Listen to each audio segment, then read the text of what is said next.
you have any questions or anything that you want to go over before we start the training? Yes, just one thing again for the HOA. So you mentioned the HOA and the questionnaire are the same. Mhm. And then on the previous email, you attached the questionnaire. That's why I thought it's not the same. You attach a questionnaire and then we are requesting for an HOA. Yeah, so the HOA cert is the same thing as the HOA questionnaire or condo questionnaire. So it'll be the same document. It's just referenced differently depending on the lender, on escrow, but it's the same document. So, like, for example, the replacement cost estimator Mhm. that we get from the insurance, Mhm. sometimes it's known as the reconstruction cost estimator, replacement cost estimator, or there's another name for it. I can't remember at the top of my head, but it's the same thing, right? It just depends on the company, the way that they used it. So essentially, this questionnaire has to be completed by the HOA itself. Sometimes they have a third party where we have to request it through that third party. Most of the time, if they do go through a third party, it's going to be HomeWise Docs. I don't know if you're familiar with that, but that's one of the most popular or most common, I would say, third party verifier that they use for these HOAs.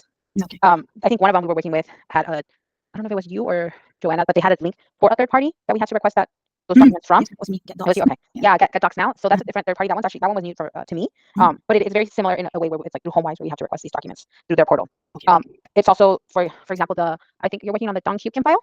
Yes. So sometimes we have to request the HOA cert directly to a small management company, and we just have to email them the request form with a fee sheet that they send us. Oh, okay. So if we have the questionnaire, we don't need to request for the HOA cert because it's the same, correct? It's the same thing, yeah. Okay, gotcha.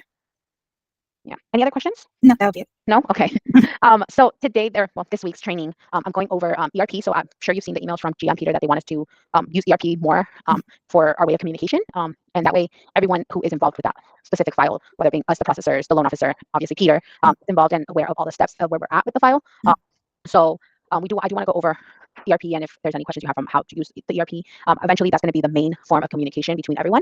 So right now, between the loan officer, we're sending emails, we're updating ERP. Between us processors, we're using Notion, right? So eventually, don't know how soon, but eventually, we're gonna get rid of Notion and only use ERP. So we do want to get familiarized with all the different, I guess, tabs that we can use and be able to communicate through ERP.